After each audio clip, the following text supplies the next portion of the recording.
ठीक है, तो पिछली क्लास में कहां तक पढ़ लिया था हम लोगों ने? मॉडर्न फिजिक्स पढ़ाई। अभी तो ये चैप्टर पूरा करेंगे ना हम लोग। हाँ, 2 दिन की छुट्टी पे।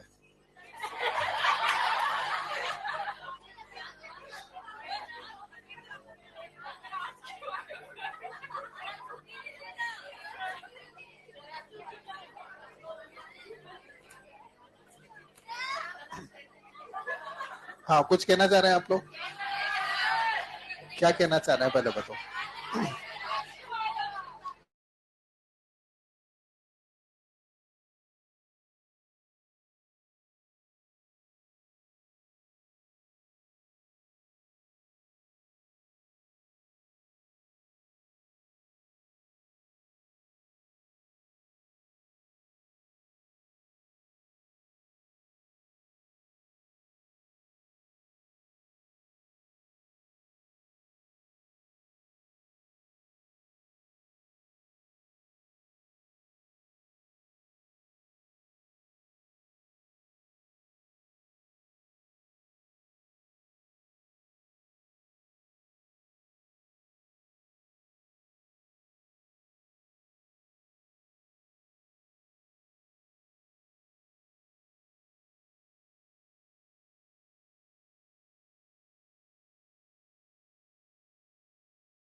निकालना है तो नेट वोल्टेज किस तरह से निकालते हैं?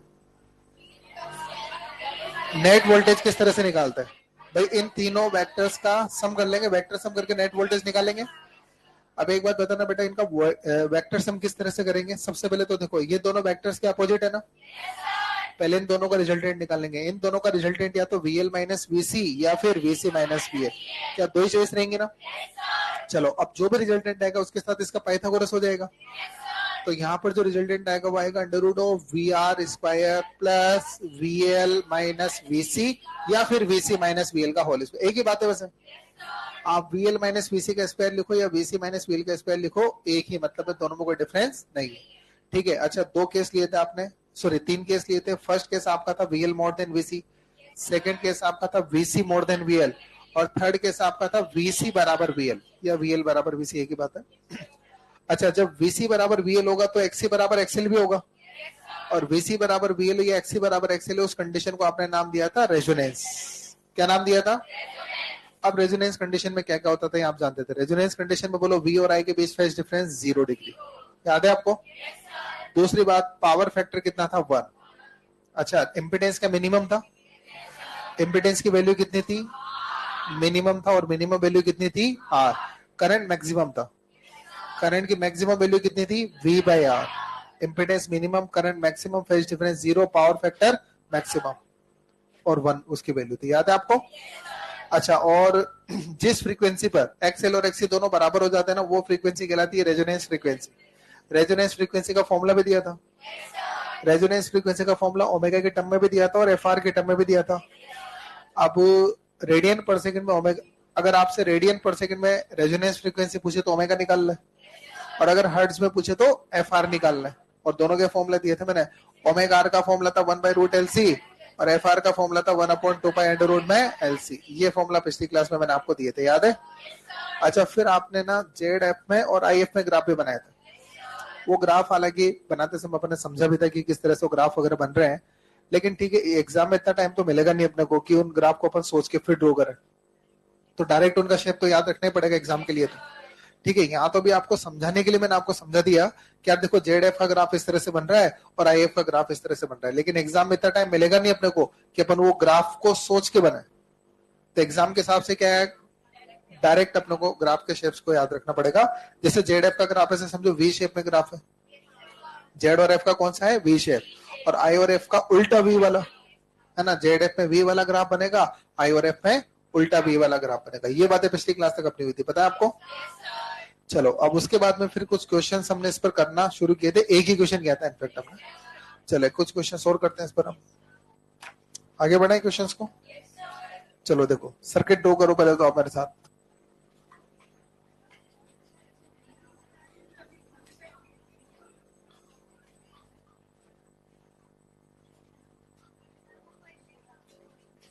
कौन सा क्वेश्चन?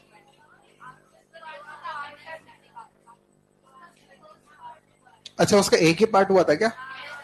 चलो कोई बात नहीं। तो उस अपनी जो पिछली क्लास में जो मैंने क्वेश्चन आपको बताया था ना, उसमें शायद 3 पार्ट पूछे थे मैंने आपसे। एक पार्ट तो मैंने सोल्व करा दिया था, बाकी 2 पार्ट उसमें बच रहे थे अपने।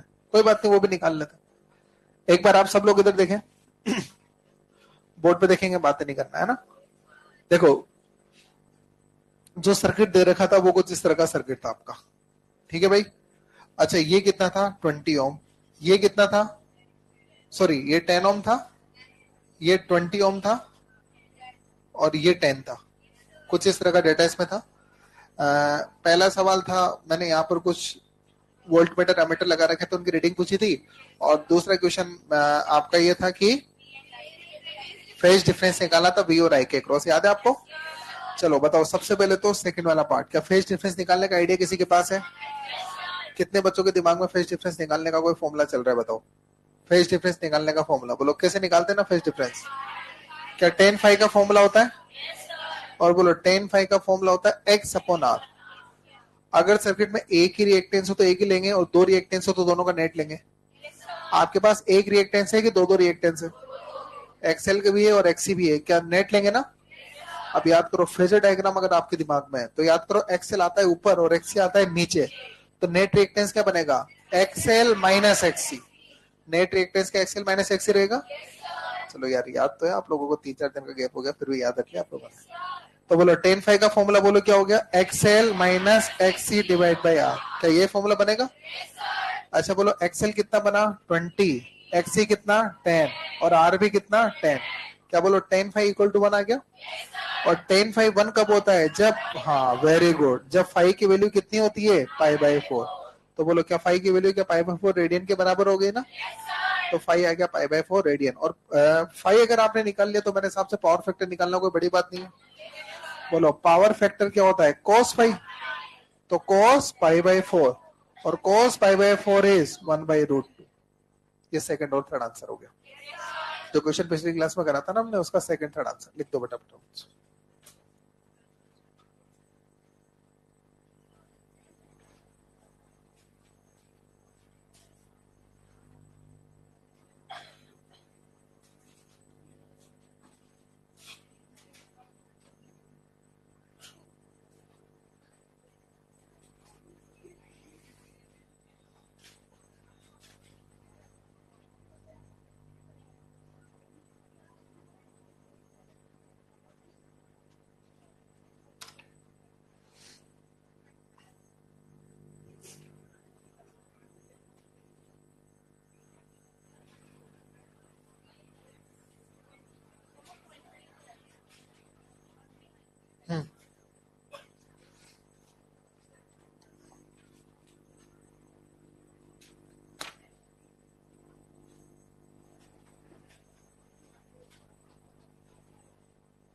लिख दिया क्या आपने?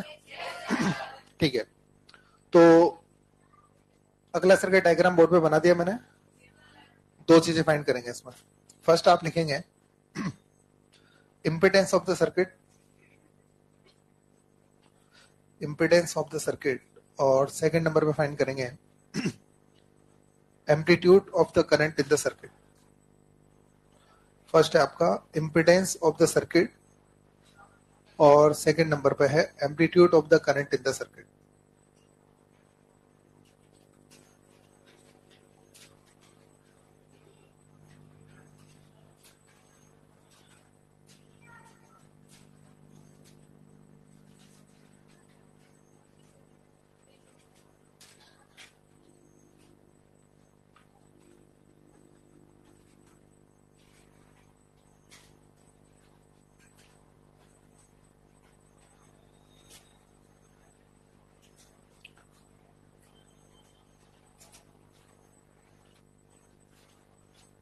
आगे तुम्हारी फ्रेंड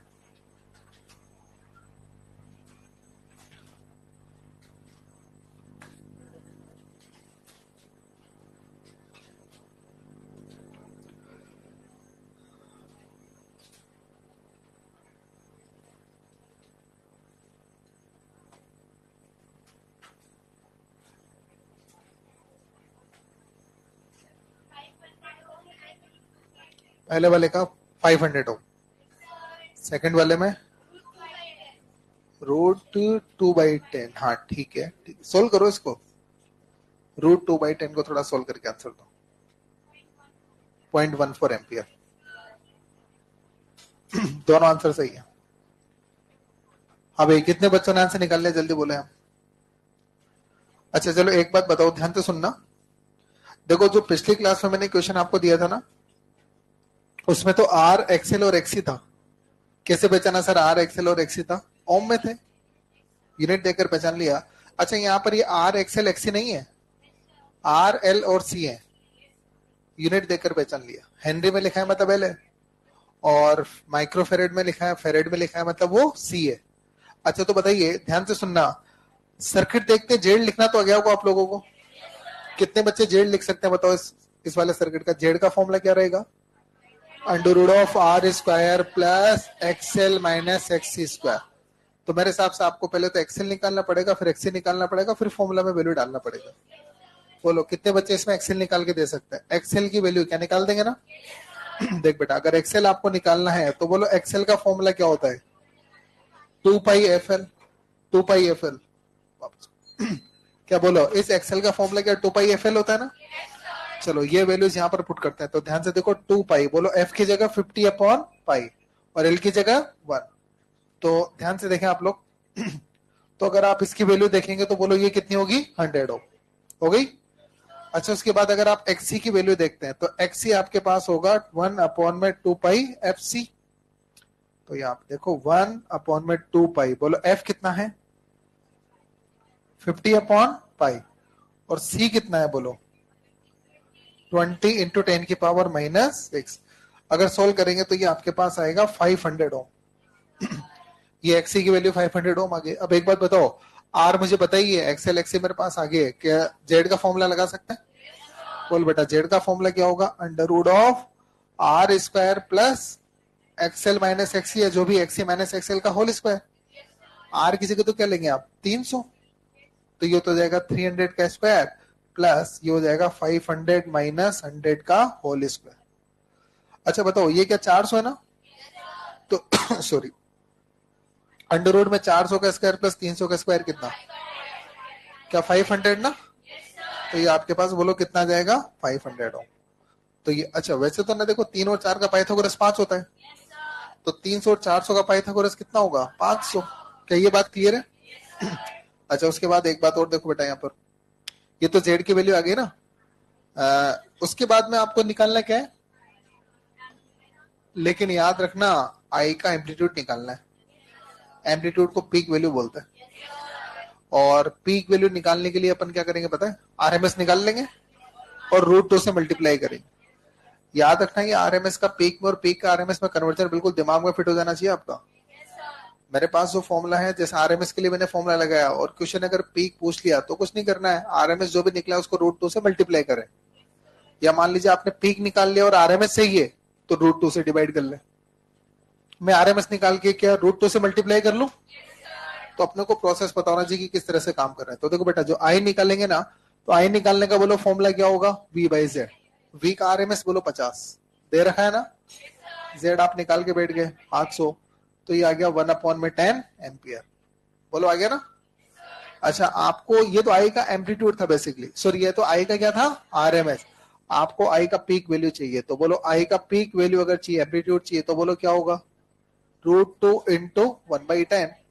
√2 की जगह 1.4 इंटू 1/10, तो बोलो बेटा कितना आएगा ये, 0.14 एम्पियर आंसर।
लिख दिया आपने ये? चलो बेटा, उसके बाद अगला क्वेश्चन बोलो, लिखो।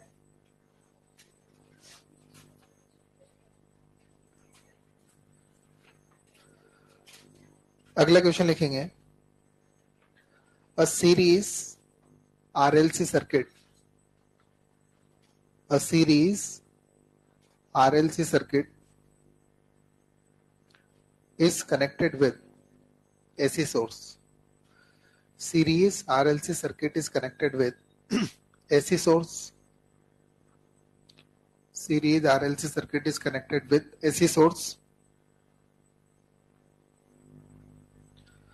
When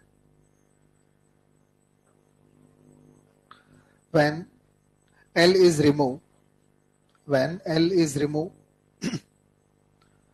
when L is removed, then phase difference between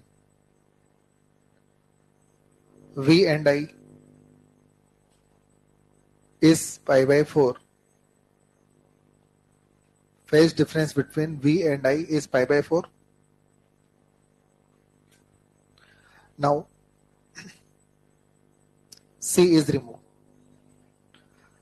Now C is removed, then phase difference between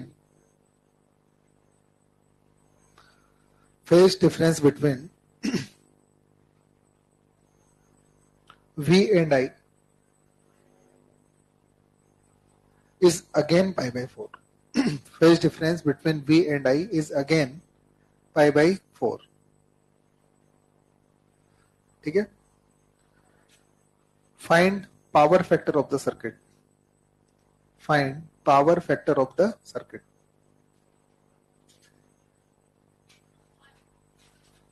कैसे?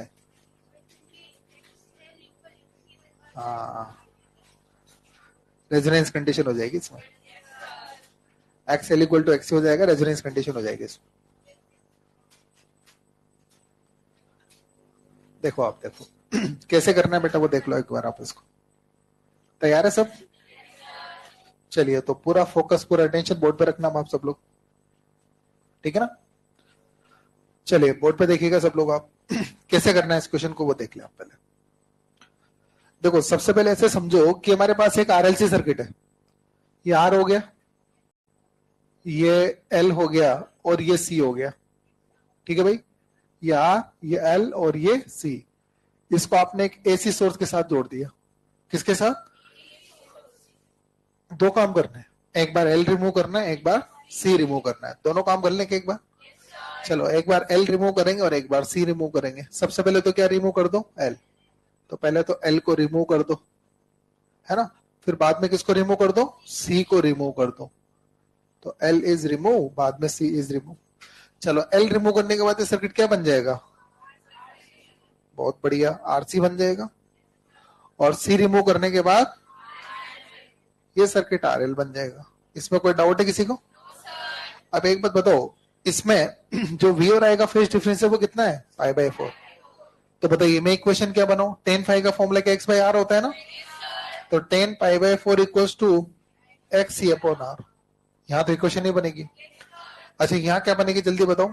tan π/4 is equals to xl/r। क्या ये बनेगी? चलो इसको इक्वेशन 1 और इसको इक्वेशन 2 नाम दे दो। क्या बोलो? ये भी tan π/4, वो भी tan पा/4, दोनों इक्वेशंस को इक्वेट कर दो आप। तो अगर आपने इक्वेशन 1 को अगर इक्वेशन 2 के बराबर कर दिया तो बोलो बेटा आपने क्या कर दिया? xc/r को xl/r के इक्वेट कर दिया। r से r कैंसिल आउट हो गया, और r से r अगर कैंसिल आउट हो गया तो बोलो xc इक्वल्स टू xl। याद करो xc इक्वल टू xl कब होता है? ये तो रेजोनेंस कंडीशन पर होता है। और रेजोनेंस कंडीशन पर क्या क्या होता है ये सब बता रखा है मैंने आपको। बहुत सारी चीजें रेजोनेंस कंडीशन पर याद रखने वाली है। फेज डिफरेंस 0 हो जाता है, पावर फैक्टर 1 हो जाता है, VL बराबर VC हो जाता है, XL बराबर XC हो जाता है। याद है ना आपको? ये सारी बातें रेजोनेंस कंडीशन पे होती है। तो यहाँ पर XL बराबर XC का मतलब कौन सी कंडीशन आ गई? रेजोनेंस। और रेजोनेंस कंडीशन आ गई तो पावर फैक्टर कितना होगा? 1। लिख देना, इसके नीचे डिस्क्राइब कर देना।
लिख देगा आपने ये?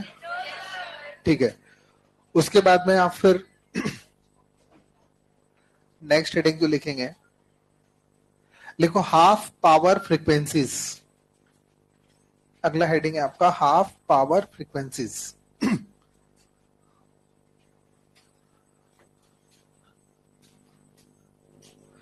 ब्रैकेट में शॉर्ट में लिख देना HPF, शॉर्ट में half power frequencies, HPF bracket में लिख देना।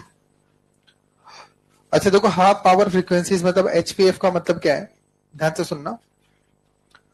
अच्छा आप मुझे एक बात बताना, सर्किट में जो अभी अपन ये सब सीरीज RLC को लेकर बात चल रही है भाई अपने, ये सारे पॉइंट किसके अंदर चल रहे हैं? तो जो भी अपन डिस्कशन कर रहे हैं वो सब सीरीज RLC के बारे में हो रहा है अपना डिस्कशन, ठीक है। अच्छा अपन ने करंट और फ्रीक्वेंसी में ग्राफ जो ड्रॉ किया था ना, अब ध्यान से देखिएगा आप लोग, करंट में और फ्रीक्वेंसी में जो ग्राफ आपने ड्रॉ किया था, अगर आपको याद हो तो वो ग्राफ कुछ इस तरह का ड्रॉ किया था। ये ग्राफ था करंट और फ्रीक्वेंसी में। और मैंने बताया था कि जो रेजोनेंस फ्रीक्वेंसी होती है ना, रेजोनेंस फ्रीक्वेंसी पर करंट मैक्सिमम होती है। रेजोनेंस फ्रीक्वेंसी पर बोलो करंट क्या होती है? करंट की वैल्यू मैक्सिमम होती है। तो रेजोनेंस फ्रीक्वेंसी पर करंट की वैल्यू मैक्सिमम होती है। ये बात अपन ने पिछली क्लास तक कर ली थी। अब एक बात बताओ, F इक्वल टू FR पर करंट मैक्सिमम है, करंट क्या है? तो एक बात ध्यान से सुनो, तो एक बात बताना मेरे को ध्यान से है, अगर मुझे सर्किट की पावर अगर निकालनी हो, आप जानते हैं पावर का फॉर्मूला I/R होता है। पावर का फॉर्मूला क्या होता है भाई? जो R लग रहा है सर्किट में वो तो फिक्स्ड वैल्यू है, R तो चेंज करेंगे ही नहीं। तो जैसे जैसे करंट चेंज होगी वैसे वैसे पावर भी तो चेंज होती है ना। और जब करंट मैक्सिमम होती है तो पावर भी, करंट मैक्सिमम की शर्त होती है रेजोनेंस फ्रीक्वेंसी। तो जब रेजोनेंस फ्रीक्वेंसी के बराबर फ्रीक्वेंसी आपके सर्किट में होती है तो उस समय पर सर्किट में पावर भी क्या होती है। इसका मतलब मैं बोल सकता हूं कि रेजोनेंस कंडीशन में, रेजोनेंस फ्रीक्वेंसी पर सर्किट में करंट क्या हो जाती है, मैक्सिमम। और करंट अगर मैक्सिमम हो जाती है तो सर्किट में पावर भी तो मैक्सिमम हो जाती है। तो ये F equal to F R पर आई तो मैक्सिमम है ही, साथ ही साथ पावर भी क्या है, मैक्सिमम है। तो देखो मैं इसको ऐसे लिख सकता हूं, at F equal to F R. Resonance frequency की बात चल रही है तो अपने एट रेजोनेंस फ्रीक्वेंसी पर बोलो आई क्या है, बोलो आई क्या मैक्सिमम है क्या, आई तो मैक्सिमम है, साथ ही साथ में बोलो पावर भी क्या है। तो रेजोनेंस फ्रीक्वेंसी पर करंट भी मैक्सिमम होती है और पावर भी मैक्सिमम होती है। बोलो ये बात मानते हो। तो करंट भी मैक्सिमम है और पावर भी मैक्सिमम। अब जिसे नाम से पता चल रहा है कि हाफ पावर फ्रीक्वेंसीज, मतलब ऐसी फ्रीक्वेंसी की बात हो रही है जहां पर पावर मैक्सिमम से आधी हो जाए, जहां पर पावर मैक्सिमम से क्या हो जाए। अच्छा पावर मैक्सिमम कब है, रेजोनेंस फ्रीक्वेंसी पर। तो वो फ्रीक्वेंसी जहां पे पावर मैक्सिमम की हाफ हो जाए, जैसे मान लीजिए मैक्सिमम पावर की वैल्यू सपोज पी है, तो वो फ्रीक्वेंसी जहां पर पावर पी बाई 2 हो जाए। कैसे समझ लो कि जैसे मान लीजिए मैक्सिमम पावर की वैल्यू 100 है, तो वो फ्रीक्वेंसी जहां पर पावर की वैल्यू 50 हो जाए, मतलब जब पावर की वैल्यू मैक्सिमम से आधी हो जाती है ना, तो वो फ्रीक्वेंसीज कहलाती है आपकी हाफ पावर फ्रीक्वेंसीज। क्या बोलो मानते हो। तो ध्यान से सुनना, F equal to F R पर तो ये सब होता है ना। करंट मैक्सिमम होती है तो बोलो आई इज इक्वल टू क्या होता है, आई मैक्स, अरे यही होता है। और बोलो पी इज इक्वल टू क्या होता है, तो आई जो है वो तो मैक्सिमम हो जाती है, करंट मैक्सिमम हो जाती है और पावर जो है वो भी मैक्सिमम हो जाती है रेजोनेंस फ्रीक्वेंसी पर। तो बोलो क्लियर है। अब मैं बात करने जा रहा हूं हाफ पावर फ्रीक्वेंसीज पर। एट हाफ पावर फ्रीक्वेंसीज पर बोलो हाफ पावर फ्रीक्वेंसीज पर क्या होता है, पावर मैक्सिमम या मैक्सिमम का आधा, पावर मैक्सिमम से हाफ हो जाती है। अब एक बात बता बेटा, पावर का फॉर्मूला क्या होता है, पावर का फॉर्मूला बोलो क्या, आई स्क्वायर इंटू आर, यही होता है ना। पावर का फॉर्मूला क्या होता है, आई स्क्वायर इंटू आर, यही होता है। अच्छा बोलो पी मैक्स क्या हो जाएगा, I max square R upon में 2। अरे भाई पी बराबर आई स्क्वायर आर, तो पी मैक्स बराबर I max square into R, ये तो सिंपल सी बात है। अच्छा क्या काट दू, आर से तो आर, दोनों तरफ रूट ले लो, तो बोलो रूट ले लोगे तो बोलो I is equal to I max upon में √2।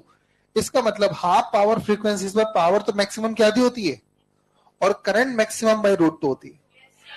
पावर मैक्सिमम बाई 2 और करंट मैक्सिमम बाई 2 या मैक्सिमम बाई √2। तो ये भी याद रखना, पावर मैक्सिमम बाई 2 है, करंट मैक्सिमम बाई √2 है।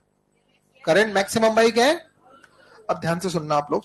अच्छा ये तो मैक्सिमम करंट है, ये तो क्या है, तो यहां कहीं करंट मैक्सिमम बाई √2 वाली वैल्यू भी तो आती होगी।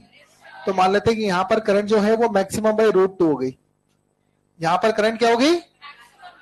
तो जिन फ्रीक्वेंसीज में करंट की वैल्यू मैक्सिमम बाई √2 हो जाएगी, ऐसी फ्रीक्वेंसीज को अपन हाफ पावर फ्रीक्वेंसी बोलेंगे। तो बोलो ऐसी कितनी फ्रीक्वेंसी है, एक यहां पर एक यहां पर। तो देखो ऐसी दो फ्रीक्वेंसी मिली है आपको, इस फ्रीक्वेंसी को मैंने बोल दिया F1 और इस फ्रीक्वेंसी को मैंने बोल दिया F2। तो ये जो F1 F2 है ना, ये कहलाती है हाफ पावर फ्रीक्वेंसीज। क्या कहलाती है, ध्यान तो सुना, रेजोनेंस फ्रीक्वेंसी का मतलब current maximum power maximum. Resonance frequency पर क्या क्या होता है, current maximum power maximum. Half power frequencies पर क्या होता है, power is half of the maximum and current is 1/√2 of the maximum. याद रखना, power maximum by half, current maximum by half नहीं है, करंट मैक्सिमम बाई √2 है। तो जिन फ्रीक्वेंसीज पर करंट मैक्सिमम बाई √2 हो जाती है ना, वो फ्रीक्वेंसीज कहलाती है आपकी हाफ पावर फ्रीक्वेंसीज। कितने बच्चों को ये बात क्लियर हो गई, पहले तो बताओ, क्या बात क्लियर हो गई ना। और ऐसी कितनी फ्रीक्वेंसीज हैं, दो। एक फ्रीक्वेंसी क्या है, एफआर से कम, एक एफआर से ज्यादा। जो एफआर से कम होती है उसको बोलते हैं LHPF, lower half power frequency. एक होती है एफआर से ज्यादा, HHPF, मतलब हायर हाफ पावर फ्रीक्वेंसीज। बोलो क्लियर है बात। अब देखो इनकी जो वैल्यू होती है वो क्या होती है। अच्छा, इनका वैल्यू का डेरिवेशन अपने सिलेबस में नहीं है इसलिए मैं नहीं कर रहा हूं। इनकी वैल्यूज क्या है? अच्छा, इनकी वैल्यू में ओमेगा की टर्म में लिख रहा हूं। किसकी टर्म में लिख रहा हूं? ओमेगा की टर्म में लिख रहा हूं। तो देखो इसकी जो वैल्यू होती है वो होती है omega R minus R upon में 12 और एक की होती है omega R plus R upon में 12। ये हाफ पावर फ्रीक्वेंसीज होती है बेटा। ये कौन सी फ्रीक्वेंसीज है? और देखो ना, वैसे भी ओमेगा को एफ में बदलना और एफ को ओमेगा में बदलना आपको अच्छे से आता है। ये जो मैंने वैल्यूज लिखी रेडियन पर सेकंड में कि हर्ट्ज में? हाँ, क्योंकि फ्रीक्वेंसी को रेडियन में भी लिखते हैं और फ्रीक्वेंसी को हर्ट्ज में भी लिखते हैं। तो मैंने वैल्यू को रेडियन में लिखा है। किस में लिखा है? रेडियन में। याद करो आप तो। अच्छा, जरूरत पड़ने पर आप इसको किस में बदल सकते हो? भाई रेडियन में आपने कोई वैल्यू निकाल ली तो क्या उसको हर्ट्ज में बदलना आता है? एफ और ओमेगा में रिलेशन जानते हो? ओमेगा बराबर क्या होता है? 2πf होता है ना। तो अगर मैंने ओमेगा का फॉर्मूला दे दिया और एफ अगर आपसे पूछ लिया तो एफ निकालने के लिए क्या करोगे? Omega by 2π। क्या उसे एफ निकाल के दे दोगे? तो वो काम। तो आप तो हाफ पावर फ्रीक्वेंसीज की वैल्यू किसमें याद रखो? ओमेगा में। तो ओमेगा 1 ओमेगा 2 क्या बता रही है? Half power frequencies. तो लिख लेते हैं omega 1 and omega 2 are half power frequencies. लिखो बेटा, यहां तक लिखो।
लिख दिया बेटा आपने?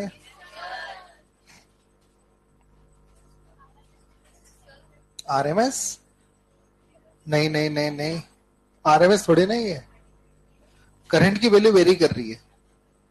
आरएमएस करंट और पीक करंट दो अलग अलग चीजें हैं। ठीक है, फ्रीक्वेंसी के साथ करंट वेरी कर रही है ना, तो एफ आर पर करंट मैक्सिमम हुई है। तो ये वो वाली करंट नहीं, एम्पलीट्यूड नहीं है ये करंट का। करंट मैक्सिमम, करंट की मैक्सिमम वैल्यू है। कोई चीज वेरी कर रही है तो उस वेरिएशन की मैक्सिमम वैल्यू है ये करंट की। समझ गए बात? हाँ,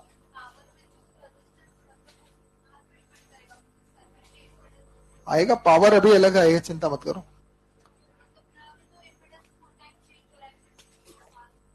पावर की बात अभी मत करो, ठीक रहेगा। पावर के लिए भी सिर्फ इतना याद रखो, आई स्क्वायर आर, बस। पावर का तो पूरा अलग से इसमें मैं हेडिंग लिखा के पढ़ाऊंगा आपको, पावर इन एसी सर्किट। वहां पर डिस्कशन करेंगे पावर के बारे में। भाई ये तो जाना पहचाना फॉर्मूला है, आई स्क्वायर आर, तो है ना। एक्चुअली में जब अपन पावर पढ़ेंगे तब मैं आपको बताऊंगा कि पावर कंजम्पशन केवल रजिस्टर ही करता है, इंडक्टर और कैपेसिटर पावर कंजम्पशन नहीं करते सर्किट। हाँ, आई निकालने में रुकावट सबकी आती है। जब आई स्क्वायर आर तो पावर का फॉर्मूला रहेगा, लेकिन आई का मतलब वी बाई आर नहीं रहेगा। जैसे यहाँ पर पावर के लिए आई स्क्वायर आर तो चलता है, but V square by R नहीं चलता। समझ गए बात? वो अभी आगे आएगा तब बात करेंगे, अभी से क्या बात करें। कोई कुछ और पूछ रहा था इधर से, आवाज आई थी किसी की। हो गया? डाउट क्या था?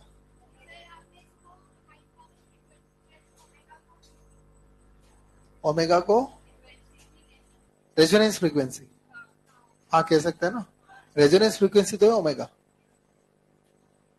तो इसके नीचे ये भी मेंशन कर दो, omega 1 and omega 2 are high power frequencies, omega R is resonance frequency. इसके नीचे ये भी लिख दो आप लोग, ताकि बाद में कंफ्यूजन नहीं हो जाए आपको कि ओमेगा आर क्या है। Omega R is the high, omega R is resonance frequency. Omega R कौन सी फ्रीक्वेंसी है? रेजोनेंस फ्रीक्वेंसी है। ठीक है ना? लिख दे बेटा यहां तक आपने। चलो उसके बाद में देखो अगला टर्म हम इसमें समझते हैं, हाई पावर फ्रीक्वेंसी हो गई ना। देखो अगला टर्म हम लोग समझते हैं,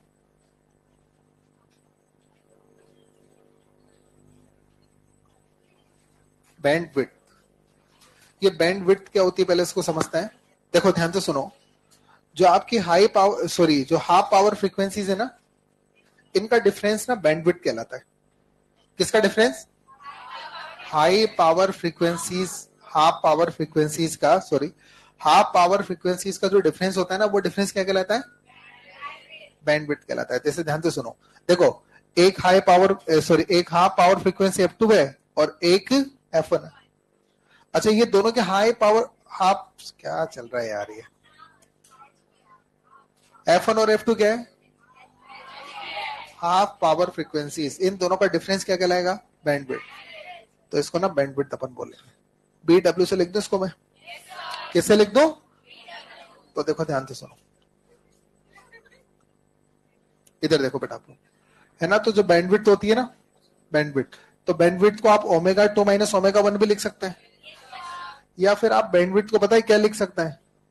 F2 माइनस F1, ये भी बैंडविड्थ है। मतलब कुल मिला के हाई पावर फ्रीक्वेंसीज का, हाफ पावर फ्रीक्वेंसीज का जो डिफरेंस होता है ना, वो बैंडविड्थ होगा। हाफ पावर फ्रीक्वेंसीज का डिफरेंस क्या होगा? बैंडविड्थ। अब आपको पता है कि हाफ पावर फ्रीक्वेंसीज को आप ओमेगा और एफ दोनों में लिख सकते हैं, तो ओमेगा 2 माइनस ओमेगा 1 भी बैंडविड्थ कहलाती है और F2 माइनस F1 भी बैंडविड्थ कहलाती है। अगर आप ओमेगा 2 माइनस ओमेगा 1 करोगे ना, ये ओमेगा 2 रहा, ये ओमेगा 1 रहा, अगर आप डिफरेंस करोगे तो R बाई L आएगा। कितना आएगा? और आपको पता है कि ओमेगा से F निकालने के लिए क्या करोगे? अरे 2 पाई से डिवाइड करोगे ना, तो ये आएगा R अपॉन में 2 पाई L। तो देखो अगर आपको बैंडविड्थ पूछी तो ये भी फॉर्मूला है और ये भी फॉर्मूला है। सर हम कैसे तय करेंगे कौन सा पूछा है उसने? बहुत बढ़िया, यूनिट देख लो आप। अगर मान लीजिए उसने बैंडविड्थ अगर हर्ट्ज में पूछी है तो ये फॉर्मूला चलेगा, अगर उसने बैंडविड्थ को अगर रेडियन पर सेकंड में पूछा है तो ये फॉर्मूला चलेगा। मतलब दोनों ही बैंडविड्थ देंगे, बस एक ओमेगा की टर्म में और एक एफ की टर्म में। अब पता कैसे चलेगा निकालना कौन सा है? यूनिट देकर डिसाइड होगा ना। अगर रेडियन पर सेकंड में उसने बैंडविड्थ पूछी है तो फिर ये निकालना है, और हर्ट्ज में बैंडविड्थ पूछी है तो फिर ये निकालना है। पता बेटा इसका यूनिट क्या होगा? रेडियन पर सेकंड, और इसका यूनिट हर्ट्ज या साइकिल पर सेकंड भी होता है इसका यूनिट, हर्ट्ज या साइकिल पर सेकंड। लिखते जाओ फटाफट से। हाँ क्या, कम से कम लिखने की कोशिश करो, जहां जरूरत है वहां लिखो ना। अरे नहीं पूछता बैंडविड्थ की डेफिनेशन यार। और वैसे भी अगर मान लो लिखनी भी पड़े तो खुद लगाओ ना दिमाग। मैं क्या कर रहा हूँ यहाँ पर, कैसे निकाली मैंने बैंडविड्थ? इतना भी डिटेल में क्यों लिखना, शॉर्ट में लिखो ना। It is the difference between half power frequencies. Simple सी बात है। अब वो एग्जामिनर अपने आप समझ लेगा यार कितने तरह की होते हैं हाफ पावर फ्रीक्वेंसीज। दो होती है, FR से कम, FR से ज्यादा।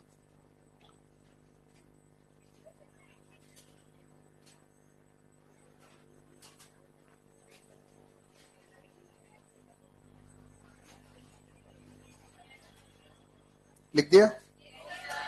श्योर? चलो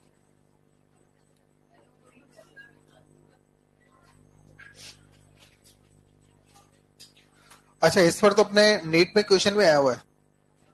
अभी कराऊंगा प्रैक्टिस में आपको।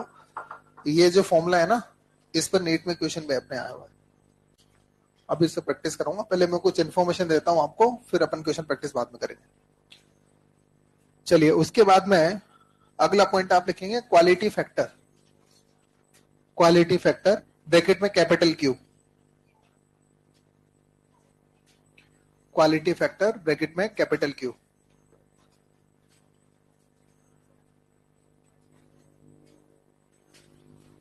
क्वालिटी फैक्टर ब्रैकेट में क्या लिख देंगे, कैपिटल क्यू, है ना। चलो, क्वालिटी फैक्टर के बारे में लिखे हैं।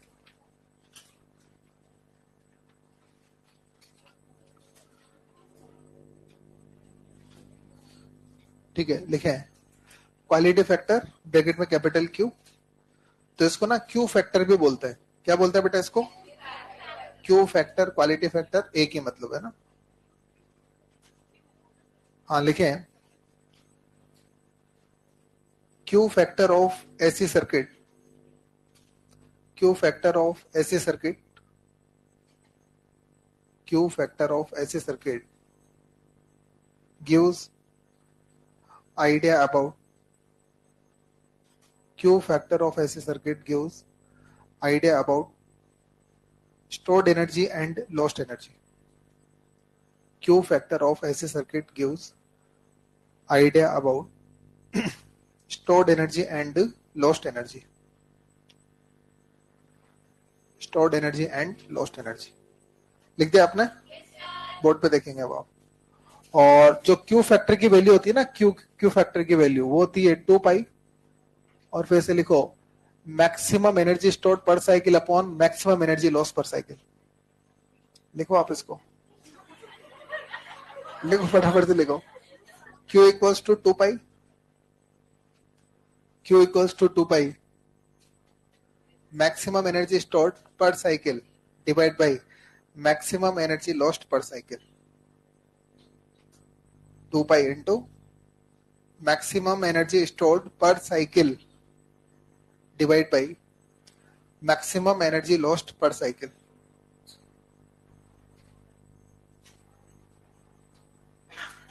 अब इधर देखो, maximum energy stored per cycle divide by maximum energy lost per cycle. अच्छा, आप ध्यान से सुने आप लोग। देखो, अपने पास जो सर्किट होते हैं ना, बेसिकली 3 तरह के एलिमेंट होते हैं, आर, एल और सी। आप हर एलिमेंट का बिहेवियर जान चुके हैं, समझ चुके हैं। आर का काम केवल एनर्जी लॉस्ट करना, स्टोर नहीं होती आर में। सी केवल स्टोर करता है, लॉस नहीं करता। और एल भी केवल स्टोर करता है, लॉस नहीं करता। और ये सब समझा रखा है मैंने आपको। आपको याद है कि एल जो है ना, वो मैग्नेटिक फॉर्म एनर्जी स्टोर करता है, सी जो है वो इलेक्ट्रिकल फॉर्म एनर्जी स्टोर करता है, आर केवल एनर्जी का लॉस ही करता है। तो आपका कोई आरएलसी सर्किट है, करंट फ्लो जब आरएलसी सर्किट में हो रही होती है तो उस समय उसमें एनर्जी स्टोर भी हो रही होती है और एनर्जी का लॉस्ट भी हो रहा होता है। क्या दोनों काम हो रहा होता है ना। तो जैसे मान लीजिए कि अपने पास सपोज अलग अलग आरएलसी सर्किट है, 3-4 तरह के अलग अलग आरएलसी सर्किट है। अपने को उनमें से बेस्ट सर्किट को पिक करना है, ये जानना है यार कौन सा सर्किट बेटर है, कौन सा सर्किट खराब है, ये जानना है। तो इसके लिए अपन क्या करते हैं, एक पैरामीटर बनाते हैं। वो पैरामीटर आपने क्या बनाया, क्वालिटी फैक्टर। क्या बनाया, तो क्वालिटी फैक्टर से ये आइडिया लगता है अपने को कि उस सर्किट के अंदर, मतलब कौन सा सर्किट ज्यादा स्टोर करेगा, कौन सा सर्किट कम स्टोर करेगा। मतलब जिन सर्किट का क्वालिटी फैक्टर हाई होगा, ऐसे समझो आप लोग, 3-4 अलग अलग सर्किट है, उनमें कंपैरिजन चल रहा है। तो जिन सर्किट्स का क्वालिटी फैक्टर हायर रहेगा वो स्टोर ज्यादा करेंगे, लॉस कम करेंगे। यस और नो। और अगर क्वालिटी फैक्टर कम है, मतलब वहां पर लॉस ज्यादा हो रहा है और स्टोर कम हो रहा है। तो कौन सा सर्किट बेटर रहेगा, हाई क्वालिटी फैक्टर की लो क्वालिटी फैक्टर। तो हाई क्वालिटी फैक्टर वाले सर्किट, मतलब क्वालिटी फैक्टर बेसिकली किस तरह का पैरामीटर है जिससे अपन ये सिलेक्ट करते हैं, अपन ये कंक्लूड कर सकते हैं कि यार कौन सा सर्किट ज्यादा बेटर है। बात समझ में आ रही है। अब एक बात बताना, ध्यान से समझना, ठीक है। अब जो क्वालिटी फैक्टर होता है ना, वो शार्पनेस के प्रोपोर्शनल होता है। अगर ग्राफ के हिसाब से देखें तो क्वालिटी फैक्टर किसके प्रोपोर्शनल, ग्राफ की शार्पनेस के प्रोपोर्शनल होता है। ध्यान से देखो, जैसे कि मान लो मैं आपके सामने ग्राफ बनाता हूं आई और एफ में। इधर तो मैंने एफ ले लिया और इधर मैंने आई ले लिया। सपोज आई और एफ में एक ग्राफ ये, आई एफ में एक ग्राफ ये, और आई एफ में एक ग्राफ ये 3 ग्राफ बना दिए मैंने आई और एफ में। कितने ग्राफ है, अच्छा, तीनों का रेजोनेंस फ्रीक्वेंसी सेम है। तीनों का क्या सेम है, तीनों का रेजोनेंस फ्रीक्वेंसी सेम है ना, 3 ग्राफ बना दिए, तो ये ग्राफ हो गया 1, ये ग्राफ हो गया 2 और ये ग्राफ क्या हो गया 3। ठीक है, तो ग्राफ से कैसे आइडेंटिफाई करें कि कौन सा सर्किट ज्यादा बेटर है?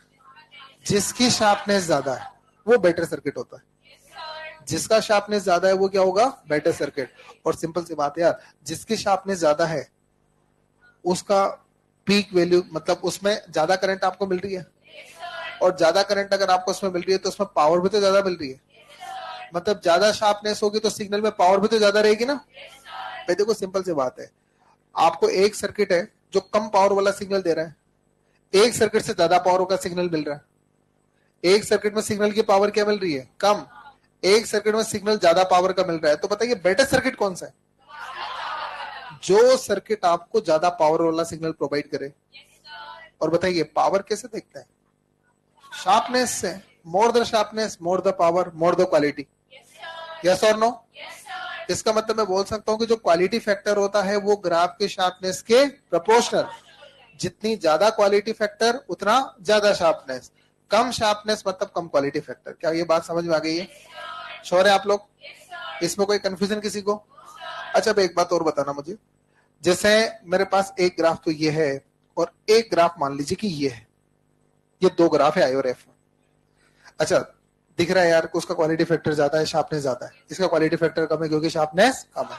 अच्छा ये मैक्सिमम करंट है और ये मैक्सिमम बाय रूट 2 है, तो मैक्सिमम बाय रूट 2 के करेस्पॉन्डिंग जो फ्रीक्वेंसी होगी वो हाफ पावर फ्रीक्वेंसी, और ये डिफरेंस का बैंडविड्थ होगा।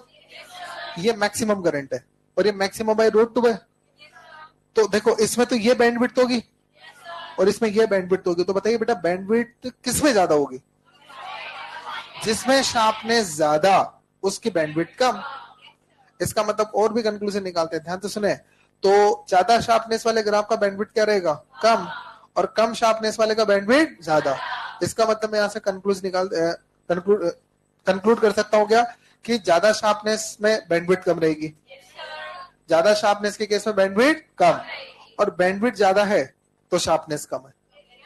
बैंडविड्थ और शार्पनेस एक दूसरे की क्या है? Inversely proportional. बात समझ में आ रही है?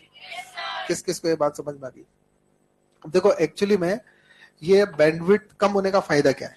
जैसे मैं आपसे बोल रहा हूं ना कि बैंडविड्थ कम है, इसका मतलब शार्पनेस ज्यादा है, और शार्पनेस ज्यादा है तो क्वालिटी अच्छा है।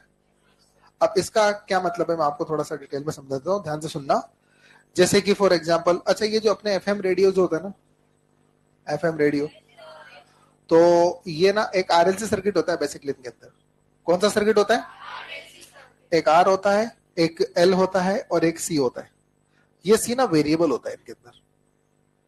सी क्या रहता है इनका? आर फिक्स रहता है, एल फिक्स रहता है और सी वेरी करता है। मतलब सी को हम वेरी करा सकते हैं। सी को वेरी कैसे कराते हैं?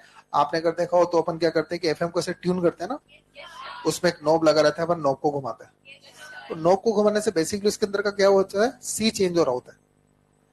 एफएम रेडियो के अंदर जब अपन उसके नॉब घुमाते हैं ना, तो नॉब घुमाने से पता है क्या होता है? आर कुछ नहीं हो रहा, सी कुछ नहीं हो रहा, उसके अंदर जो कैपेसिटर है वो उस सर्किट का सी चेंज होता है, कैपेसिटर चेंज होता है। बात समझ में आ रही है? अब जैसे मान लो कि जैसे ये एफएम रेडियो है, उसके अंदर ये सर्किट लग रहा है, अपन नॉब घुमा रहे हैं, नॉब घुमाने से सी बदल रहा है। अब जैसे मान लीजिए फॉर एग्जांपल अपने यहाँ पर 3 एफएम चैनल आ रहा है, अपने यहाँ पर 3 एफएम स्टेशन के सिग्नल से मान लो, अच्छा एग्जांपल एक 91, एक 92, एक 93, ऐसे मैंने एग्जांपल में ले लिए, ठीक है ना। तो जैसे मान लीजिए कि 3 एफएम स्टेशन के यहाँ पर अपने पास क्या अवेलेबल है? सिग्नल अवेलेबल है, ठीक है। अब अपन क्या करते हैं बेसिकली कि जब अपन ये नॉब घुमा रहे होते हैं ना, तो नॉब घुमाने से क्या चेंज हो रहा होता है? सी, और सी चेंज होने से इस सर्किट की रेजोनेंस फ्रीक्वेंसी चेंज हो रही होती है। क्या चेंज हो रही होती है? रेजोनेंस फ्रीक्वेंसी का मतलब होता है 1/2 pi under root 1/2 pi under root L C. क्या ये रेजोनेंस फ्रीक्वेंसी का फॉर्मूला है? आप देखो एल तो फिक्स है, 2 फिक्स है, पाई फिक्स है, ये सब चीजें फिक्स है। आप क्या बदल रहे हो? सी बदलने से एफ आर बदल रहे हैं। जैसे मान लीजिए आपके सर्किट का एफ आर मान लीजिए 91 हो गया, सपोज एफ आर क्या हो गया? तो अपने यहां पर इस रूम के अंदर 91 वाला सिग्नल भी है, 92 वाला भी है, 93 वाला भी है, 3 सिग्नल है मान लो एग्जांपल। और मैंने इसको ट्यून करके, इसको टेक्निकली वर्ड में बोलते हैं ट्यून करना। क्या बोलते हैं? आप जब नॉब घुमा रहे हो तो बेसिकली आप उसको ट्यून कर रहे हो, और ट्यून करने से उसकी रेजोनेंस फ्रीक्वेंसी चेंज होगी। आपने सपोज करो उसको 91 पर ट्यून कर दिया, कहां पर ट्यून कर दिया? इसका मतलब है कि आपका ये जो सर्किट है इसमें जो 91 वाला सिग्नल है वो रेजोनेंस कर देगा। आपके सर्किट में कौन सा सिग्नल रेजोनेंस कर देगा? 91 वाला सिग्नल रेजोनेंस कर देगा। तो जो 91 वाला सिग्नल है उसकी वजह से इसमें रेजोनेंस हो जाएगा, और रेजोनेंस होने से उस सिग्नल के कारण मैक्सिमम करंट चलेगी और मैक्सिमम पावर उस सिग्नल की रहेगी। है तो तीन तरह के सिग्नल यहाँ पर, 91 भी है, 92 भी है, 93 भी है। अरे यस और नो? लेकिन बताइए मैक्सिमम करंट कब चलती है?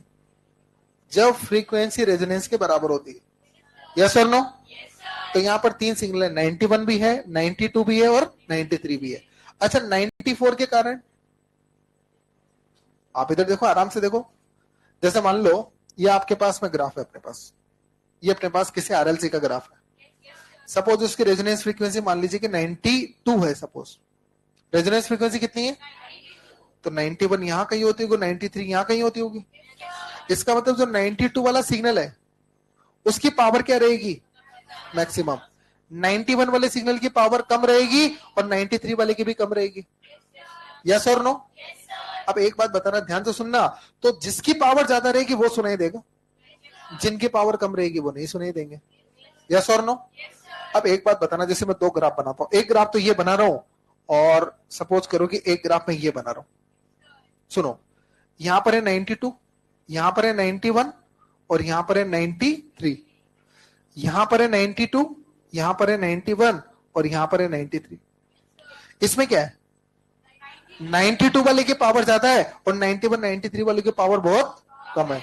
तो ये तो सुनाई नहीं देंगे। आपको केवल क्या सुनाई देगा? तो बताइए। अच्छा इसमें क्या होगा? 92 वाला भी सुनाई देगा और 91 93 वाले की पावर भी ठीक ठाक सी है कंपेरेटिवली। तो बताइए ये क्या मिक्स होकर सुनाई देंगे? तो जो अच्छी क्वालिटी वाले एफएम रेडियोज होते हैं उनमें एक पर्टिकुलर चैनल ही सुनाई देता है, आसपास के चैनल ओवरलैप नहीं करते। देखो ना आप, इसमें क्या हो रहा है?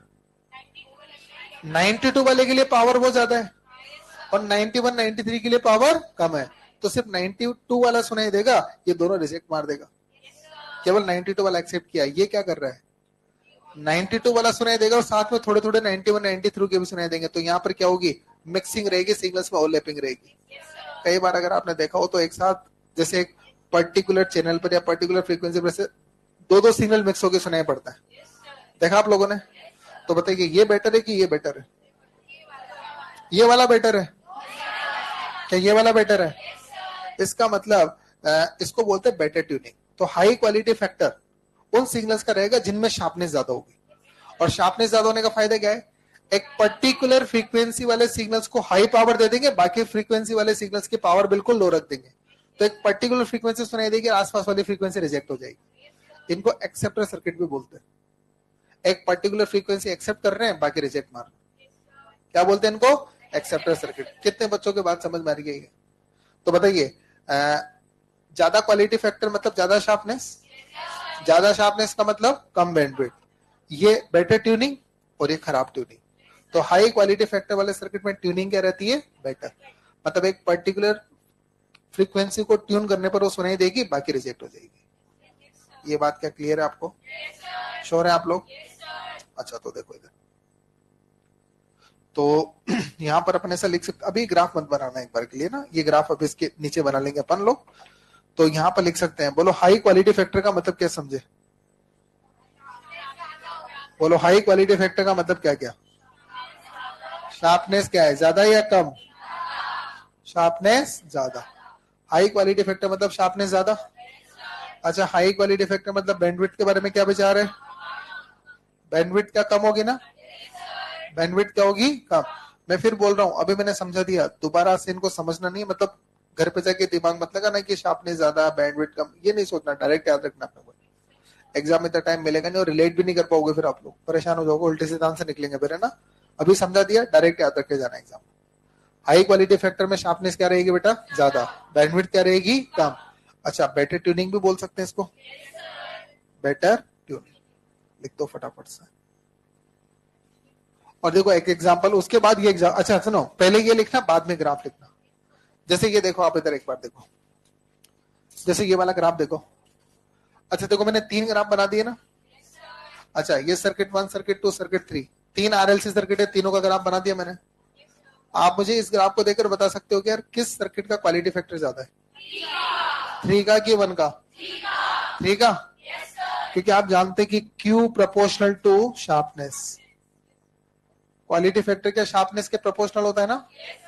तो बोलो सबसे ज्यादा शार्पनेस 3 की, तो Q3 सबसे ज्यादा, फिर Q2 और फिर Q1।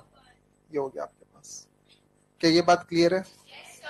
इसमें कोई कंफ्यूजन, कोई डाउट नहीं होना चाहिए। लिख लो फटाफट से। कुछ कहना चाह रहे हो? अच्छा, क्वालिटी फैक्टर का फॉर्मूला भी देख लो एक बार यार। देखो क्वालिटी फैक्टर का फॉर्मूला भी देख लो क्या होता है, ध्यान से सुनो, कई बार जरूरत पड़ जाती है यार इसकी भी अपने को। क्वालिटी फैक्टर का फॉर्मूला क्या होता है, ध्यान से सुनो। क्वालिटी फैक्टर का फॉर्मूला होता है 1/r। क्वालिटी फैक्टर का फॉर्मूला होता है 1/r under root of L/C। किसका फॉर्मूला ये क्वालिटी फैक्टर का फॉर्मूला है 1/r अंडर रूट में L/C। जैसे मान लीजिए मैंने 3 सर्किट दे दिया आपको, RLC 3 अलग अलग सर्किट दे दिए, और मैंने आपसे बोला यार सबसे बेटर ट्यूनिंग किसकी होगी बताओ, कैसे पता करोगे आप? मैंने 3 RLC सर्किट दे दिए, तीनों का R, तीनों का L, तीनों का C लिख के दे दिया मैंने आपको कि ये 3 RLC सर्किट है, तीनों का R, L और C इतना इतना है। बताओ सबसे बेटर ट्यूनिंग किसमें होगी?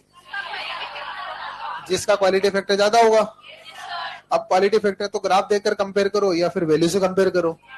ग्राफ देखकर कंपेयर करोगे तो देख लेंगे शार्पनेस किसकी ज्यादा, उसका क्वालिटी फैक्टर ज्यादा, तो उसमें ट्यूनिंग बेटर होगी।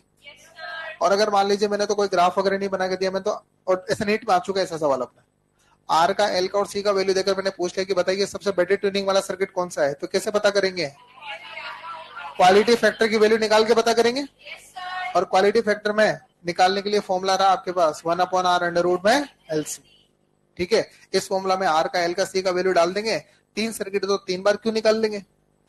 जिस सर्किट का क्यू ज्यादा रहेगा उसका क्वालिटी ज्यादा अच्छा है, उसका मतलब उसका ट्यूनिंग बेटर होगा। क्या बात समझ में आ चुकी है? अभी रुको, फॉर्मूला को थोड़ा और भी मॉडिफाई कर रहा हूं।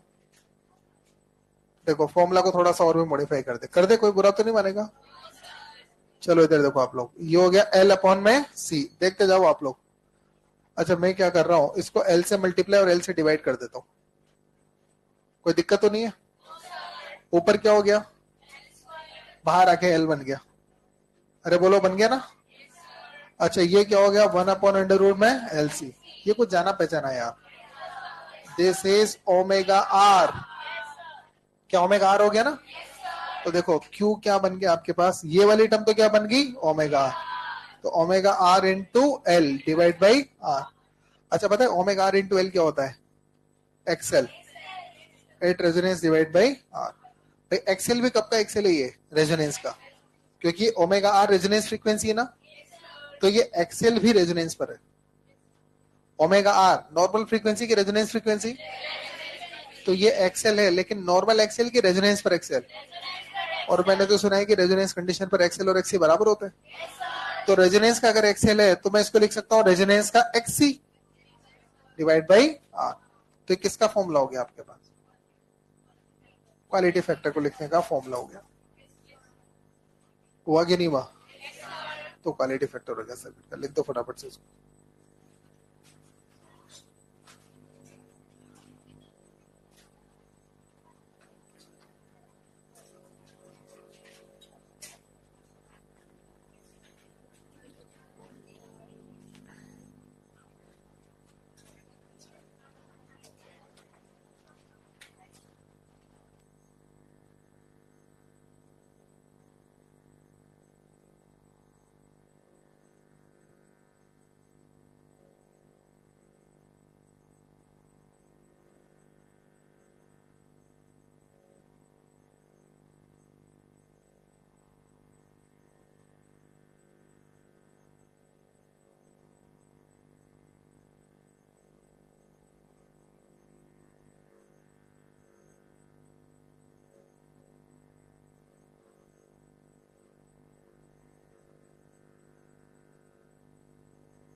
नहीं लिखा अभी तक भी।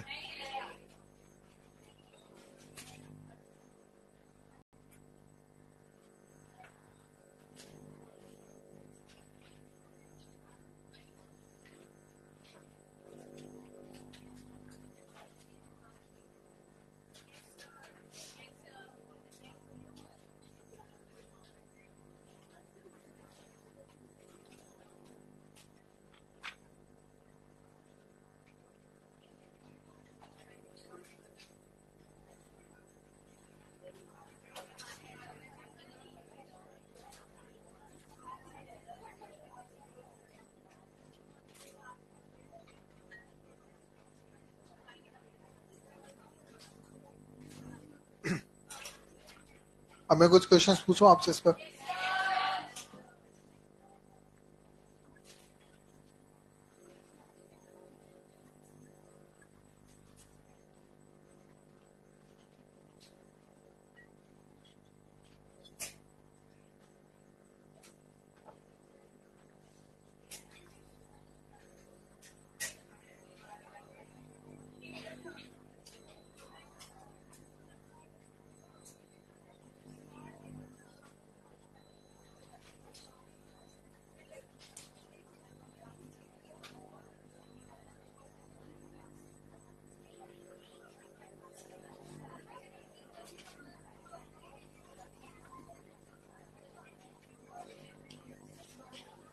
ये लिख दो बेटा।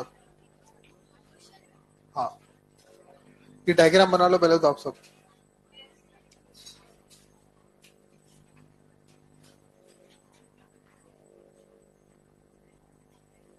थोड़ी वैल्यू चेंज करी मैंने, आप देख लेना एक बार इसको। R 40 ओम है, L 5 हेनरी है और C 20 माइक्रोफेरेड, ठीक है ना। और एसी सोर्स है, उसका वोल्टेज है 230 वोल्ट। कितना वोल्ट है उसका? 230 वोल्ट का एक सोर्स आपने जोड़ रखा है यहाँ पर, एसी सोर्स है। दो चीजें फाइंड करनी है। फर्स्ट इसमें लिखेंगे एंगुलर फ्रीक्वेंसी। दो चीजें फाइंड करेंगे बेटा। फर्स्ट आप इसमें लिखेंगे angular frequency eight which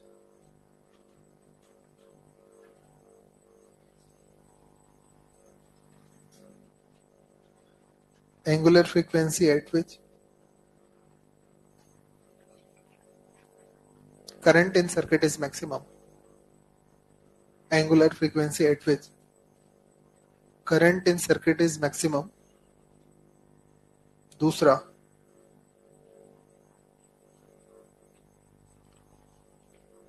angular frequency at which clear angular frequency at which power is half of its maximum value. Angular frequency at which power is half of its maximum value. Angular frequency at which power is half of its maximum value.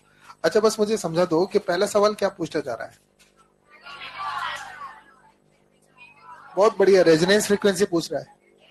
सुने, examiner कई बार resonance condition को directly नहीं बोलता कि resonance पर बात करना चाह रहा है, लेकिन उसके जो क्वेश्चन की लैंग्वेज होती है ना, उससे खुद पहचानना होता है। जैसे इसने बोला कि find frequency where current is maximum. आप ही बताओ ना यार, करंट मैक्सिमम कब होता है? रेजोनेंस फ्रीक्वेंसी पर करंट मैक्सिमम होता है ना। अरे करंट मैक्सिमम कब होता है? रेजोनेंस फ्रीक्वेंसी पर करंट मैक्सिमम होता है। तो बोलो, क्या रेजोनेंस फ्रीक्वेंसी पूछा है ना? तो बोलो सबसे पहला सवाल तो क्या है? Omega R. बोलो ओमेगा आर का फॉर्मूला बोलो क्या होता है? 1/√में LC, यही होता है। अब देखो सारा खेल फॉर्मूले का है। अच्छा, L कितना लेंगे बेटा? 5। C कितना लेंगे? 20 × 10⁻⁻6। तो ये आ गया 100 रेडियन पर सेकेंड। ये देखो आप। अरे बोलो ओमेगा आर की वैल्यू क्या 100 रेडियन पर सेकेंड आ गई ना। तो ओमेगा आर की वैल्यू आ गई 100 रेडियन पर सेकेंड। इसमें कोई डाउट? अरे इसमें कोई क्वेरी किसी को नहीं है ना? चले बेटा, उसके बाद आप देखो। अच्छा, और क्या पूछ रहे हैं आपसे? Frequencies where power is half of its maximum value. इसका मतलब वो हाफ पावर फ्रीक्वेंसीज पूछ रहा है। ऐसे एक फ्रीक्वेंसी या दो फ्रीक्वेंसी? अच्छा, दोनों का फॉर्मूला याद होना चाहिए। एक होती है omega R minus R upon 12, omega R minus R upon में 12। बोलो बेटा दूसरी क्या होती है? Omega R plus R upon में 12, यही होती है ना। ओमेगा आर कितना 100 माइनस आर कितना है बोलो 40, 2 एल कितना बोलो, एल ये रहा 5, तो ये हो गया आपके पास 96 रेडियन पर सेकेंड। अच्छा, ये हो जाएगी आपके पास 100 प्लस 40 अपॉन में 2 इंटू 5, बोलो कितनी हो जाएगी 104 रेडियन पर सेकेंड। बोलो क्लियर है ना।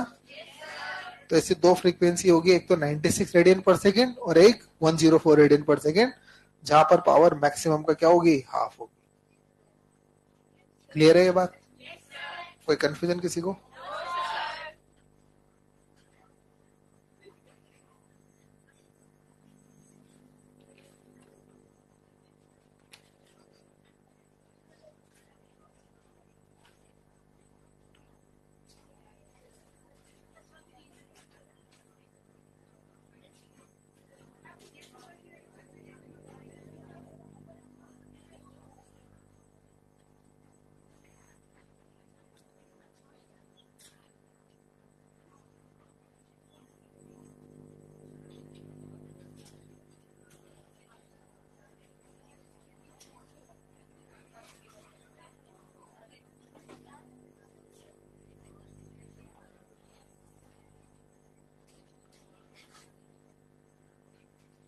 अगला क्वेश्चन लिखेंगे आप,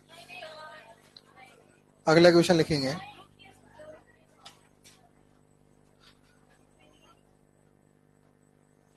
A series RLC circuit, a series RLC circuit is connected with AC source. A series RLC circuit is connected with AC source. Connected with AC source. Find, दो बातें find करनी है। फर्स्ट लिखेंगे फाइंड, फर्स्ट आप लिखेंगे phase difference between V and I. Phase difference between V and I. Second आप लिखेंगे relation between net reactance, relation between net reactance and resistance, relation between net reactance and resistance। अभी question पूरा नहीं हुआ। Eight, चलो तुम solve कर लोगे इसमें कुछ, तो फिर क्वेश्चन ही पूरा नहीं हुआ, आंसर क्या निकालोगे इसमें? अभी at half power frequencies, condition है at half power frequencies. Half power frequency पर दो बातें फाइंड करनी है आपको, एक तो V और I का फेज डिफरेंस, दूसरा फाइंड करना है आपको रिएक्टेंस और रेजिस्टेंस पे रिलेशन।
अच्छा चलो, किसी के दिमाग में आइडिया है क्या सोल्व करने का?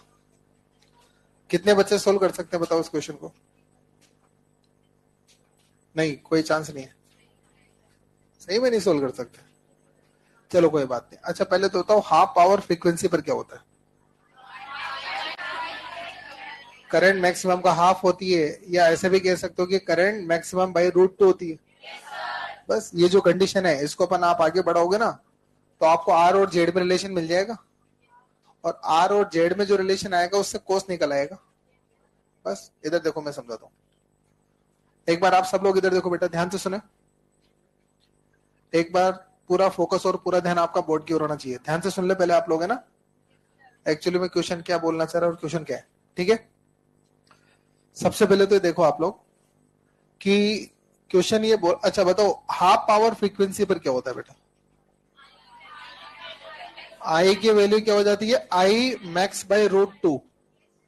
ये आई की वैल्यू हो जाती है। आई की वैल्यू क्या I max by root two होती है? बता बेटा, इस चैप्टर में आई को क्या लिखता है? V by Z. I max होता है V by R. I max resonance condition में होता है ना। करंट मैक्सिमम कब होता है? रेजोनेंस में। और रेजोनेंस में करंट को क्या लिखते हैं? वी बाई आर, क्योंकि रेजोनेंस कंडीशन का जो जेड है वो आर के बराबर हो जाता है, पता है आपको। तो आई मैक्स हो गया V by R divided by root two. V से तो वी कैंसिल आउट हो गया, और वी से वी कैंसिल आउट हो गया, तो बोलो Z is equal to root two R. अरे आया नहीं आया? और जेड इक्वल टू अगर रूट टू आर आ गया तो बताइए R by Z is equal to क्या हुआ? 1/√2। अरे हुआ ना। और आर बाई जेड अगर 1/√2 है तो बोलो cos फाइव बराबर 1/√2। तो बोलो फाइव बराबर π/4। तो पहला वाला सवाल तो सोल्व हो गया। फाइव निकालना था, आर जेड में रिलेशन निकाल के आपने cos फाइव निकाल दिया, और cos फाइव 1/√2 आ रहा है, तो फाइव बराबर π/4। ये स्टैंडर्ड क्वेश्चन है, पहले बता दूं मैं आपको। इसको डायरेक्ट भी याद रख सकते हैं इस रिजल्ट को।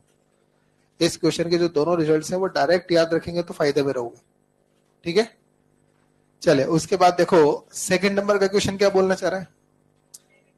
अच्छा सेकंड नंबर क्या बोल रहा है, ध्यान से समझ लो। इसने बोला कि यार एक्स और आर के बीच में रिलेशन बताओ क्या होगा। एक्स कौन सा, एल वाला, सी वाला कि नेट वाला? और मैंने आपको एक ही तो चीज बोली है इस चैप्टर में कि टेन फाइव बराबर एक्स बाई आर। कौन सा वाला एक्स? Net x. तो एक्स नेट अपॉन में आर। टेन फाइव बराबर एक्स नेट अपॉन आर, और फाइव की जगह कितना रखोगे? π/4। और टेन π/4 क्या 1 होता है, तो 1 is equal to X naught upon में आर। तो बोल बेटा एक्स नेट क्या हो जाएगा? आर के इक्वल हो जाएगा। तो ये भी याद कर सकते हैं, हाई पावर फ्रीक्वेंसीज पर एक तो फेज डिफरेंस π/4 होता है, और रिएक्टेंस रेजिस्टेंस बराबर होता है। रिएक्टेंस और रेजिस्टेंस क्या होता है? कौन सा रिएक्टेंस, मतलब एल वाला, सी वाला कि नेट वाला? अब नेट वाला रिएक्टेंस या तो एक्सएल माइनस एक्सी होगा या फिर एक्सी माइनस एक्सएल होगा। क्लियर है? कोई कंफ्यूजन है? हाँ क्या? जेड इंपिडेंस होता है, रिएक्टेंस नहीं होता है जेड। रिएक्टेंस का मतलब तो एक्सएल और एक्सी होता है। जब एक ही हो तो जो है वही नेट रिएक्टेंस है, और जब दोनों हो तो दोनों का डिफरेंस नेट रिएक्टेंस। चले हो गया? कोई कंफ्यूजन किसी को? बहुत बढ़िया। अब चलो ये तो था सीरीज आरएलसी सर्किट की कहानी। मेरे हिसाब से ऐसे क्वेश्चन कर सकते हो आप। और क्वेश्चन प्रैक्टिस की जरूरत है क्या? खुद दिमाग लगा के सोल्व करोगे और प्रैक्टिस करो? खुद से करो यार, खुद से करो। होमवर्क मिलेगा खुद से करना। और सुनना, मैथमेटिक्स का थोड़ा सा ध्यान रखते हुए सोल्व करना। मतलब इस क्वेश्चन में, मतलब इस चैप्टर के अंदर थोड़ा कैलकुलेशन है ना, उसको केयरफुली सोल्व करना भाई आप लोग। इस चैप्टर के अंदर फिजिक्स कम और मैथमेटिक्स ज्यादा है, समझे बात को? तो उसके हिसाब से सोल्व करना आप इसको, ठीक है। चलिए अब इसमें नेक्स्ट हेडिंग आप लिखते हैं power in AC circuit. Power in AC circuit. Power in AC circuit.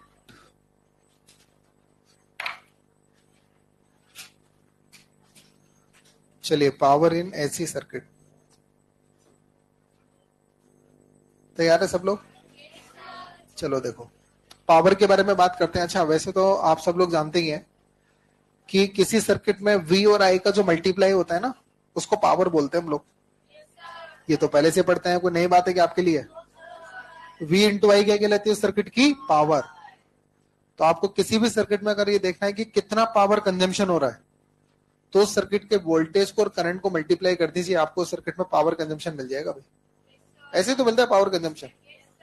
अच्छा मान लो एसी सर्किट के अंदर पावर कंजम्पशन देख रहे हैं हम लोग, किसमें देख रहे हैं? अच्छा इसके पहले पावर कंजम्पशन आपने देखा था डीसी सर्किट में। बताओ डीसी सर्किट में पावर कंजम्पशन के 3 फॉर्मूला थे, I square R, V square upon R और वी इंटू वाई। ये 3 फॉर्मूला थे ना, ये यहाँ पे भी चलेंगे, बस ये यहाँ नहीं चलेगा, बता दो। ये यहाँ नहीं चलेगा, ये 2 तो यहाँ पे भी चलते हैं। ये वी इंटू आई यहाँ पे भी चलता है, आई स्क्वायर इंटू आर यहाँ पे भी चलता है, लेकिन वी स्क्वायर अपॉन आर यहाँ नहीं चलता है। पहले क्लियर कर देता हूँ मैं, अभी प्रूफ भी करूंगा, पूरा मैथमेटिकली प्रूफ करूंगा, चिंता मत करो आप इसको ना। चलो मुझे पावर कंजम्पशन निकालना है सर्किट के अंदर। अच्छा मान लो किसी सर्किट के अंदर वोल्टेज इक्वेशन है, सपोज करो कोई सर्किट है, वोल्टेज इक्वेशन है V naught sine omega T. ये मान लीजिए कि आपने किसी सर्किट में वोल्टेज अप्लाई करा, V naught sine omega T voltage apply करा, करंट उस सर्किट में मिल गई, मान लीजिए आपको आई बराबर I naught sine omega T plus 5, -5 भी मिल सकती, मतलब डिपेंड करेगा कि लीड करेगा लेग करेगा या सेम फेज में रहेगा कि कौन सा सर्किट है, आपको पता है ना, सारी संभावनाएं बनती है। अगर प्योर आर हुआ तो 5 0 हो जाएगा, अरे याद है ना, जैसा सर्किट वैसा 5 हो जाएगा।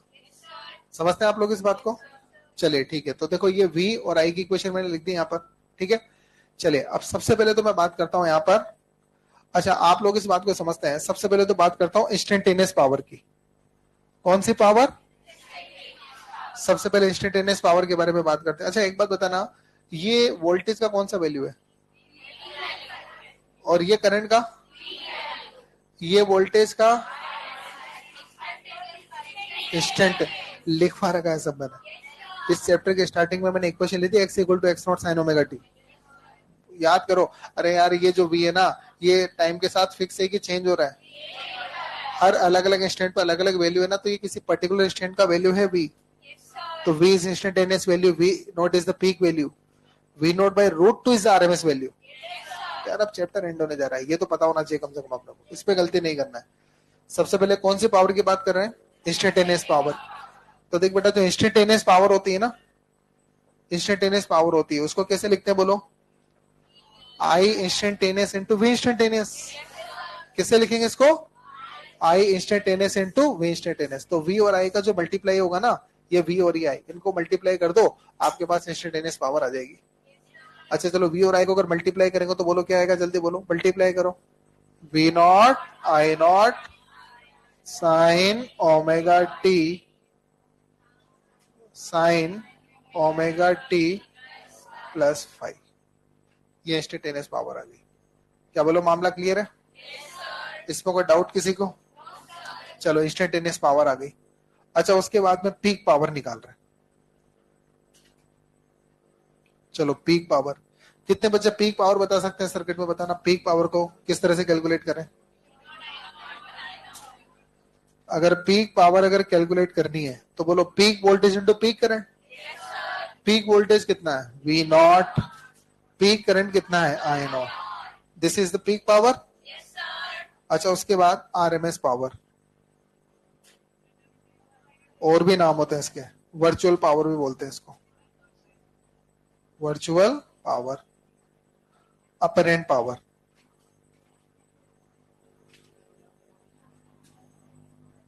Virtual power, RMS power, apparent power, ये सब एक ही है। बोलो क्लियर है? तो देखो आरएमएस पावर को बोलो कैसे निकालेंगे, जिससे नाम से पता चल रहा है, बोलो कैसे निकालेंगे?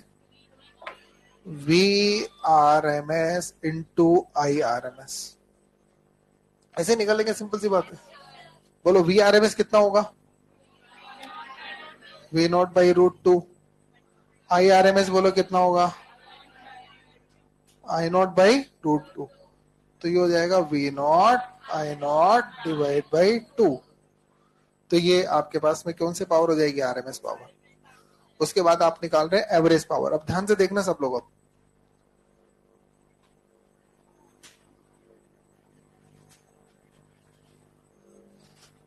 एवरेज पावर भी बोलते हैं इसको, एक्चुअल पावर भी बोलते हैं। एवरेज पावर ही एक्चुअल पावर है सर्किट में, याद रखना है ना। अब एवरेज पावर कैसे निकालेंगे, ध्यान से सुनना। अच्छा एवरेज, अच्छा बताओ पी क्या होता है? V into Y. अरे P बराबर V इंटू आई होता है ना, तो बोलो V तो क्या था आपके पास में, V नॉट। हाँ तो अगर मैं इसको लिखूं तो V not I naught sine omega T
अच्छा ये बताओ, ये जो cos फाई होता है ना, इसको क्या बोलते हैं आप लोग? अरे cos फाई को क्या पावर फैक्टर बोलते हो ना? एक बार इधर देखो,